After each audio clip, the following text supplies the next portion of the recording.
பெரிய மாற்றம் எதுவும் எனக்கு கிடைக்கல. இதுக்கப்புறம் 100 நாள்ல 1000 நாள் தான் ஆட்சி நல்லா ஆட்சி தான் இதுக்கப்புறம் நடக்கும் நம்பிக்கை. இதுவரை எதுவும் சிறந்தது இல்லை. அவங்களுக்குள்ள போட்டிட்டு தான் இருக்காங்க. ஒருத்தர் பழி வாங்கிட்டு இருக்காங்க. மோஸ்ட்லி எல்லாருமே பிலீவ் பண்றோம் தளபதி நல்லது பண்ணுவாரு அப்படின்ற ஒரு பிலீவ் மட்டும்தான்.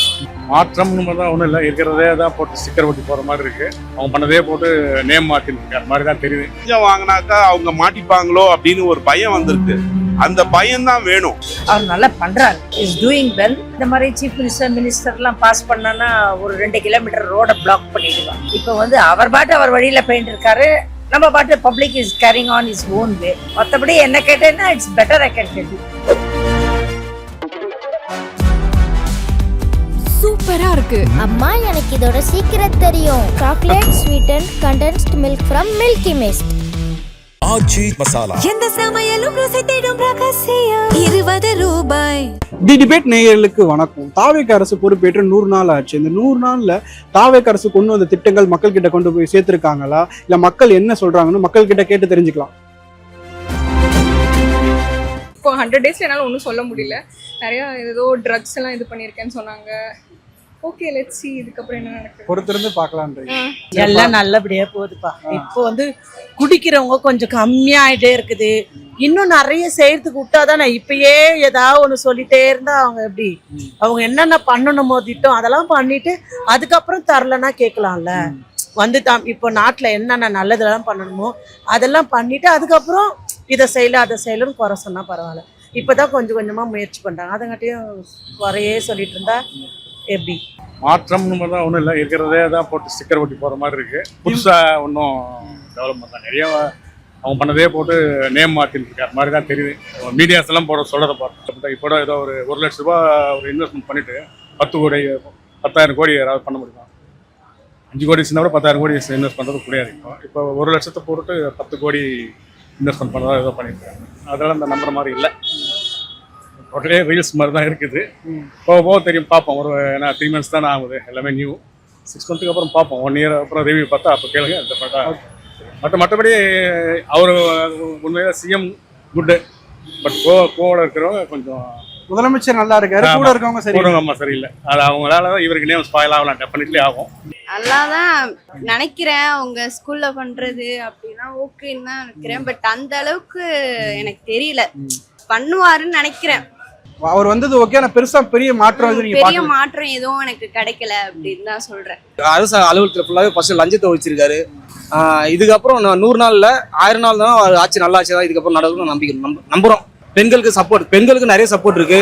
நிறைய தாய்மார்கள் எல்லாருமே பெண்கள், கல்லூரி பெண்கள்லாம் கூட அவரை ஒரு அண்ணனா பார்த்துட்டு அண்ணன்ற நினைக்கிறதுனால அவர் பெண்களுக்கு பாதுகாப்பா இருக்காரு. முன்ன இருந்ததுக்கும் இப்ப இருந்ததுக்கும் அந்த டிஃப்ரென்ஸ் லைட்டா தெரியுது. பட் ஆனா எல்லாருமே புதுசு இல்லையா, எக்ஸ்பீரியன்ஸான ஆளை மேலே வச்சுக்கிட்டு அவங்க எல்லாமே இது பண்ணிக்கிட்டு இருக்காங்க.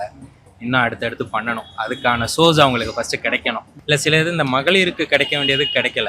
கரண்ட் பில் இன்னும் நிறைய வீட்டில் இன்னும் அதிகமாக தான் இருக்குது. அது ஒன்று பாசிட்டிவாக. அம்மா உணவு திட்டம் அது நல்ல இதில் இருக்குது. நெகட்டிவாக ஃபஸ்ட்டு அந்த 2 இது. பாசிட்டிவாக இந்த அம்மா உணவு தான். டெய்லி வேஜஸில் ஒர்க் பண்ணுறவங்களுக்கு அது ஒரு நல்ல இதாக கண்டினியூவாக போயிட்டுருக்கு. இந்த கவர்மெண்ட் இந்த விஷயத்தை சேஞ்ச் பண்ணா அது நல்லா இருக்கும் அப்படின்னு ஒரு சஜஷன் என்ன சொல்லுங்க? அக்ரிகல்ச்சர், விவசாயம் தான் ஃபர்ஸ்ட். இப்போ சைனா எப்படி அக்ரிகல்ச்சர்ல நம்பர் 1 ஏதாவது புதுசாக பண்ணிக்கிட்டு இருக்காங்களோ அதே மாதிரி தமிழ்நாட்டில் விவசாயத்துக்கு முக்கியத்துவம் கொடுத்து பண்ணாங்கன்னா எங்கேயோ போகும். பூனைக்கு யார் மணி கட்டுறது அப்படின்னு தான் இருந்தது இது வரைக்கும். அதனால மதிப்பிற்கும் மரியாதைக்கும் உரிய ஜோசப் விஜய் அவர்கள் முதலமைச்சரா ஆட்சி ஏற்றதுக்கு அப்புறம் அவர் எவ்வளோ மக்களுக்காக யோசனை பண்ணி எவ்வளோ நல்ல விஷயங்களை அவர் கொண்டு வராரு. ஆனாலும் அவருக்கும் பல எதிர்ப்புகள் இருக்கு, அவருக்கும் பல பிரச்சனைகள் இருக்கு. இருந்தாலும் அவர் அதெல்லாம் மீறி மக்களுக்கு நல்லது செய்யணும் அப்படின்னு அவரு நல்ல விஷயங்கள் செஞ்சுட்டு இருக்காரு. உண்மையிலே நான் அவரை பாராட்டுறேன். 100 நாள் ஆட்சியில எது சிறந்த திட்டம் அப்படின்னு பார்க்கணும்னா, இப்பெல்லாம் முன்னாடிலாம் பாத்தீங்கன்னாக்கா கவர்மெண்ட் ஆஃபீஸுக்கு போனாக்கா நமக்கு வேலை முடியாது.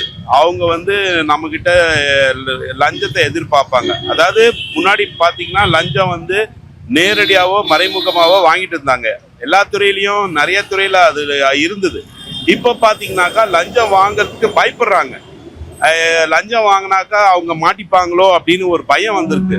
அந்த பயம் தான் வேணும். பரவாயில்லண்ணா, ஓரளவுக்கு நல்லா தான் பண்ணினுக்கிறாரு. நாட்டுக்கு என்ன ஃபர்ஸ்டோட இப்போ ஓரளவுக்கு பரவாயில்ல. ஒரு மாற்றமா நீங்க பாக்குறீங்க? ஆமா, அதெல்லாம் பார்க்காதோ சார், ஓரளவுக்கு பரவாயில்லண்ணா. ஃபர்ஸ்ட் இருந்தவங்க எல்லாம் எப்படியோ பண்ணாங்க, இப்பதானே முதல்ல வந்துருக்கிறாரு. இன்னும் அவரோட இது எவ்வளவு இருக்குது, பொறுமையா நடக்கட்டுமே. அர்ஜென்ட் பட்டா அவர் என்ன பண்ண முடியும்? பணம் இருந்தாதான் அவர் செலவு பண்ண முடியும். எங்க கஜானாவே காலின்னும் போது அவர் என்ன பண்ண முடியும்? நல்லா தான் பண்ணிட்டு இருக்காங்க, எதுவும் தப்பு சொல்ல முடியாதுன்னு இல்லை, நல்லா பண்றாங்க. எல்லா நேரங்கள்லையும் விஜய் அவர் மேல இருக்க ஒரே கொஸ்டின் வந்து என்னன்னா, பேச மாட்டேங்கிறாரு அப்படின்றது தான். முக்கியமான நேரத்துல தான் பேசணும், சும்மா பேசினா வேல்யூ இல்லாம போயிடும். ஆனா அவங்க வந்து பேசியிருந்தாங்க, 24 கஸ்டடியல் டெத்லாம் நடந்துருந்துச்சு, ஆர்ப்பாட்டம்லாம் பண்ணாங்க. ஸோ இந்த நேரங்களில் வந்து கஸ்டடியல் டெத்து நடக்குது, இந்த ஆட்சிக்கு வந்து அப்போ வந்து நம்ம வந்து பேச வேண்டாம், ஆக்ஷன் எடுக்கலாம். சம்டைம்ஸ் ஆக்ஷன் எடுக்கவும் மறக்கிறாங்களோ அப்படின்னு ஒன்று இருக்கு.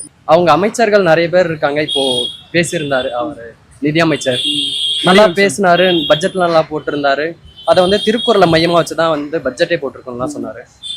அதுக்கப்புறம் பேசும்போது இந்த பைபிள் அதெல்லாம் சொன்னாங்க, அதெல்லாம் ரொம்ப நல்ல விஷயம்தான். பைபிள் வந்து நமக்கு நல்ல கருணை, அன்பு இதெல்லாம் சொல்லி தந்தோம்.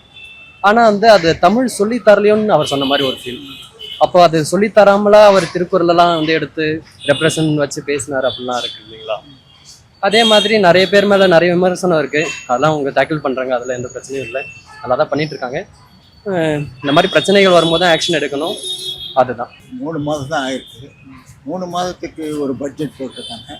அந்த பட்ஜெட்டில் வந்து விரிவாக எதுவும் சொல்ல முடியாது. அடுத்தடுத்து அவங்களுக்கு நாட்கள் இருக்குது, இன்னும் 5 வருஷம் அவங்களுக்கு பீரியட் இருக்குது. அந்த 5 வருஷத்தில் என்ன பண்ணுவாங்கன்றது இனிமேல் தெரியும். அவங்க இப்போவே சட்டமன்றத்தில் நல்ல பதிலுக்கு பதில் கொடுக்குறாங்க. இந்த விஷயத்தில் வந்து அவங்க கொஞ்சம் தெளிவாக இருக்காங்க. வருங்காலத்தில் எப்படி செயல்படுவாங்க அப்படின்றது பொறுத்திருந்து தான் பார்க்கணும். போன ஆட்சியை பொறுத்து இந்த ஆட்சியில் வந்து கொஞ்சம் நல்லாவே இருக்குது. பெண்கள்லாம் நல்லா நலமாகறாங்க, எவ்வளோ கூட்டம் இருக்குது சீனரில் பார்த்தீங்கன்னா எல்லாமே கொஞ்சம் ஃப்ரீடமாக போகிற மாதிரி இருக்குது, நல்லா தான் பண்ணுறாங்க. நான் விஜய் ஃபேன் தான். விஜயும் அவர் மக்களுக்கு தேவையானதை பண்ணுறாருன்னு நம்பிக்கையில எல்லாரும் ஓட்டு போட்டிருக்கோம். ஸோ கண்டிப்பாக இந்த நாளில் யூஸ்ஃபுல்லாக பண்ணியிருப்பாருன்னு நம்புகிறேன். இல்லை, உங்கள் நம்பிக்கையில் பூர்த்தி செஞ்சுட்டாங்களா? நீங்கள் ஒரு நம்பிக்கை வச்சு வாக்களிச்சிருக்கீங்க, அந்த நம்பிக்கையை ப்ரூவ் பண்ணுற மாதிரி இந்த 100 டேஸில் அவருக்கு வந்து ஆக்சுவலாக அரசியல்ன்றது இதுதான் ஃபர்ஸ்ட் டைம் அவர் வராரு. ஏன்னா இதுக்கு முன்னாடி அவங்கவுங்க ஜென்ரேஷனாக இருந்திருக்காங்க. பட் இவர் வந்து ஃபர்ஸ்ட் டைம் வர்றது அப்படின்றது வந்து அவருக்கு மேபி மக்களோட ஒப்பீனியன் என்ன தேவைகள் அப்படின்றது அவருக்கு தெரிஞ்சாலுமே அதை அண்டர்ஸ்டாண்ட் பண்ணி எக்ஸிக்யூட் பண்ணுறதுக்கு கொஞ்சம் டைம் எடுத்துக்கும். பட் அப்படின்றது 100 நாளில் கண்டிப்பாக மக்களுக்கு தேவையானதை பண்ணியிருக்காருன்னு நம்புறேன். கரண்ட் பில் அதிகமாக வருது இந்த ஆட்சிக்கு வந்ததுக்கு அப்புறம் அப்படின்ற. ஆமாம், ஹாஸ்டலில் இருக்கோம், நாங்களுமே அதிகமாக தான் பே பண்ணுறோம். நார்மலாக கவர்மெண்ட் கொடுக்குற ரீடிங்ஸை விட அவங்க 1 யூனிட்க்கு அதிகமாக தான் எங்கள் ஹாஸ்டல்லையுமே கொடுக்குறாங்க. ஸோ அது நம்ம எதுவுமே வந்து அப்போஸ் பண்ணி பேச முடியாத சுச்சுவேஷனில் நம்ம இருக்கோம். நமக்கு தேவை, நம்ம நீடு இருக்கு. ஸோ வெளியில வந்து ஸ்டே பண்றோம், நம்ம பே பண்ணி தான் ஆகிறோம். நம்ம யாரையுமே ப்ளேம் பண்ண முடியாது. உமன் சேஃப்டி எப்படி மேம் இருக்கு இந்த ஆட்சியில்? உமன் சேஃப்டி அப்படின்றது ஓகே தான். இது தனியாக பெண்கள் பட அப்படின்ற மாதிரிலாம் தனியாக செப்பரேட்டாக அமைச்சிருக்காரு. ஸோ எல்லாமே லேடிஸ்க்கு ஏன்னா மோஸ்ட்லி வந்து எல்லாருமே பிலீவ் பண்ணுறோம், தளபதி வந்து நல்லது பண்ணுவார் அப்படின்ற ஒரு பிலீவ் மட்டும்தான். ஸோ கண்டிப்பாக அது நல்லது பண்ணியிருக்காரு நம்புகிறோம். ஸோ இதுக்கப்புறமும் அவர் நல்லது பண்ணணுன்றது மட்டும்தான் எதிர்பார்க்குறோம். மக்களுக்கு வந்து நல்லது பண்ணுறதை விட மக்களுக்கு சேஃப்டியாக இருக்குது தான் ஃபஸ்ட்டு ப்ரியாரிட்டி. அது ஓகே தான். முதலமைச்சர் பேசவே மாட்டாங்க அப்படின்னு சொல்லிட்டு இருக்காங்க. முதலமைச்சர் பேசவே மாட்டாரு, வாய் திறக்கவே மாட்டாங்க சட்டமன்றத்தில். பேசவே மாட்டாங்கன்னா இப்போ சில பேர்லாம் நல்லது பண்ணுவாங்க, நல்லது பண்ணுறவங்க வந்து பேசினா அது வந்து வேற விதமாக எடுத்துப்பாங்க. அதனால அவர் மோஸ்ட்லி பேச மாட்டார், சைடில் காட்டுவோம் அப்படின்னு அந்த தாட்டில் இருப்பார். மொத்தத்தில் 100 நாள் ஆட்சி எப்படி இருக்கு? முன்ன இருந்ததை விட இப்போ கொஞ்சம் சைலண்டாக போகுது, எந்த ஒரு இதுவும் இல்லாமல் ப்ராப்ளம் இல்லாமல் அமைதியாக போகுதுன்றீங்க? அமைதியாக போகுது. இல்லை, எல்லாமே பாதுகாப்பு நல்லா இருக்கு. ரேஷன் கடைகளில் நல்லா தான் போட்டுட்டு இருக்காங்க. முதல்ல குப்பையெல்லாம் ஒழுங்காக க்ளீன் பண்ணி ரோடு க்ளீனாக இருக்கு. க்ளீனாக இருக்கு. ஆமாம், க்ளீனாக இருக்கு. எங்களுக்கு பிடிச்சிருக்கு. போதை ஒழிப்பில் கொஞ்சம் நல்லா இது பண்ணுறாரு. போதை ஒழிச்சிருக்காங்க, அது நல்ல ஒரு விஷயம். அதே மாதிரி பெண்களுக்கு வந்து நல்ல முன்னேற்றமும் நல்லா இருக்கு. கடந்த ஆட்சியோட இந்த ஆட்சி பரவாயில்ல. கூடிய சீக்கிரத்திலேயே இவ்வளோ பண்ணுறாருன்னா இன்னும் போக நல்லா பண்ணுவாருன்ட்டு ஒரு இது இருக்கு. மொத்தத்தில் இந்த 100 நாள் ஆட்சி எப்படி இருக்கு? 100 நாள் ஆட்சி நல்லா பண்ணியிருக்காரு. இல்லை, இப்போ தாவேகா கவர்மெண்ட்ல இந்த விஷயம் மட்டும் சேஞ்ச் பண்ணால் ரொம்ப நல்லா இருக்கும் அப்படின்னு நீங்கள் எதை எதிர்பார்க்குறீங்க? எதுனா இந்த ரோடு, இந்த இந்த சஸ்போன் இதுவே அந்த மாதிரி நிறைய படிச்சுட்டு வேலை இல்லாமல் இருக்காங்க. இப்போ வந்து அடிமட்டத்தில் இருக்கிறவங்களும் சேலரி கம்மியாக இருக்காங்க, வீடு வசதி இல்லாமல் இருக்காங்க. இப்போ வீட்டு வாடகை கொடுக்கறதுக்கு கம்மி வருமானத்தில் வீட்டு வாடகை கொடுக்க முடியாது. அந்த மாதிரிலாம் பண்ணால் நல்லா இருக்கும்னு தோணுது. இந்த கவர்மெண்ட்ல வந்து டிரான்ஸ்பரன்சி நல்லா எடுத்துட்டு வராங்க, அது நல்லா தான் போயிட்டு இருக்கு. அதே மாதிரி இப்போ ஜெகதீஸ்வரின்ட்டு அமைச்சர் இருக்காங்க, அவங்கள வந்து சேஞ்ச் பண்ணணுன்ற மாதிரி நிறைய ரிக்வெஸ்ட்ஸ் இருக்கு. அவங்க மேல நிறைய பிரச்சனை இருக்கு. அவங்க ஊர்ல வந்து ஒரு குளம் சம்திங் கிணறு வச்சுட்டு இருந்து அதை வந்து மக்களுக்கு ஃபர்ஸ்ட் கொடுத்துட்டு இருந்தாங்க.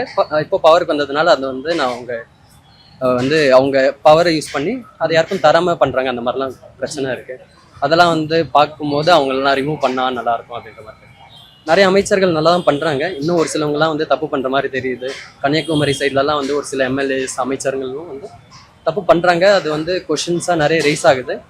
அதுவுமே வந்து அந்த மாதிரி தப்பு செய்கிறவங்கள வந்து ரிமூவ் பண்ண போகிறாங்கன்ற மாதிரி ஒரு பேச்சும் இருக்குது. அதெல்லாம் பண்ணாங்கன்னா நல்லாயிருக்கும்.